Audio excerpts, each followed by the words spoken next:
Camat Palihapitiya mungkin tidak banyak yang mengenal namanya, apalagi julukannya. Charlie Foxtrot, daredevil entrepreneur pengusaha gila. Namanya saat ini sangat dihormati, salah satunya dia menemukan sebuah rumus psikologi sosial, yaitu tentang keinginan manusia untuk eksis, terkoneksi, yang menyentuh hak dasar manusia, bahwa semua manusia diciptakan sama haknya. Rumus ini merusak tatanan baku dunia sosial media. Sewaktu dirinya mempresentasikan idenya, maka seorang pemimpin visioner seperti Mark Zuckerberg pun bersedia merombak ulang Facebook. Inilah yang terjadi di tahun 2008. Sehingga dalam 1 tahun, di tahun 2009, dari 50 juta pengguna Facebook meningkat menjadi 750 juta membernya. Dia sendiri bergabung di Facebook sejak 2005 sebagai VP Engineering, yang dalam 3 tahun mengusulkan perubahan radikal, membongkar FB ala sosmed terdahulu menjadi baru, yaitu apa yang kita pakai Facebook sekarang ini. Saat ini, Camat Palihapitiya sudah tidak bersama Facebook lagi, namun sudah menjadi seorang venture kapitalis yang besar yang dia bangun selagi dirinya masih bekerja di Facebook. Apa yang dilakukan oleh Camat Palihapitiya sebenarnya sih? Dia melakukan perusakan destruksi terhadap sistem yang ada. Kita semua tahu bahwa destruction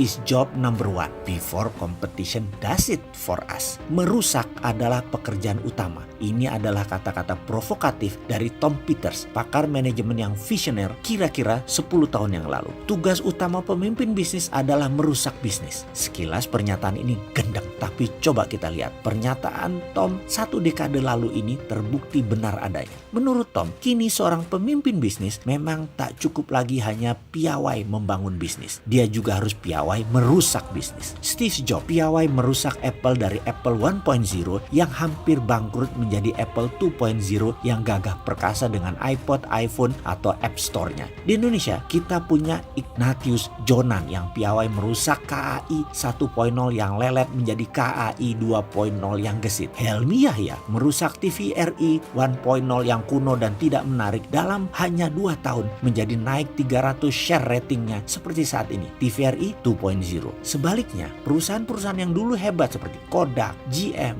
General Motor, Nokia, Sony terus-menerus babak belur mengalami kemunduran karena tidak kunjung menemukan CEO yang mampu merusak fondasi model bisnis yang kini sudah tidak relevan lagi. Karena itu seorang CDO, Chief Destruction Officer, kini adalah sosok paling diburu perusahaan-perusahaan seantero jagat raya. Yang sering kita dengar selama ini tentunya CEO, Chief Executive Officer, Chief Financial Officer, Chief Operating Officer, Chief Marketing Officer. Tapi kini ada bintang baru lagi yang namanya Chief Destruction Officer. Ini bidang langka, bidang yang hanya dimiliki beberapa orang saja di dunia ini. Di Indonesia mungkin hanya 3 orang saja yang telah membuktikan kepiawaiannya, seperti Pak Dahlan Iskan, Pak Jonan, dan Pak Helmi Yahya. Kembali ke destruksi perusak. Dari arti harafiahnya saja sangat aneh dan gak nyambung. Destruction artinya perusakan atau penghancuran. Jadi kalau CEO bertugas mengelola seluruh strategi dan operation perusahaan, CFO mengelola keuangan perusahaan, CMO membangun strategi pemasaran, lah CDO ini tugasnya menghancurkan perusahaan. Sekilas memang gendeng terlihat, tapi pelan-pelan kita coba mencernanya. Landscape bisnis saat ini bergerak dengan kecepatan tinggi, chaotic, radikal, turbulent, volatile, uncertain, unpredictable, dan banyak lagi istilah yang digunakan menggambarkan keadaan saat ini. Landscape bisnis yang bergerak dengan super cepat ini bukannya tanpa resiko dan berbahaya. Bahayanya sangat-sangat besar. Mau contoh, layanan surat pos mati dimakan killer apps baru seperti email, WhatsApp, ATM, Kodak yang lebih 100 tahun perkasa kemudian dihabisi oleh layanan foto sharing yang diberikan perusahaan startup anak kemarin sore seperti Instagram dan lain sebagainya. Toko kaset legendaris Aquarius di Mahakam Blok M favorit saya itu dibunuh platformnya oleh iPod Store dan podcast. Untuk bisa survive di tengah perubahan yang chaotic tersebut, kuncinya terletak pada satu kata, penghancuran. Untuk sukses di era yang cepat seperti ini, kita tak boleh segan-segan menghancurkan sendi-sendi kesuksesan masa lalu kita.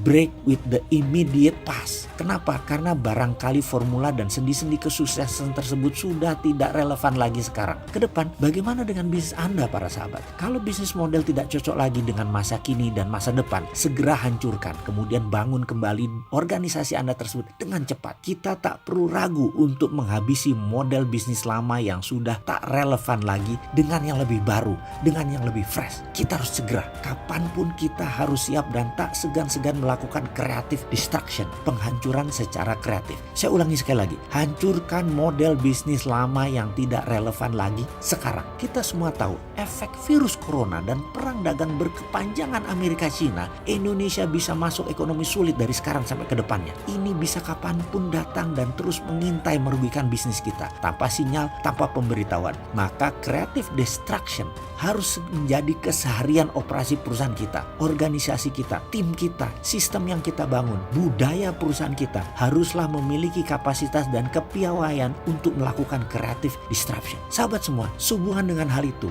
bagaimana kalau kita melakukan terobosan sekarang? Kita ambil peluang ini sekarang. Kita harus kuasai ekonomi dan bisnis di masa krisis ini sekarang. Sekali lagi, waktunya adalah sekarang. Bagaimana kalau kita bersama-sama bergabung dengan jagonya transformasi bisnis ini untuk meledakkan bisnis Anda meningkat 300%. Setuju?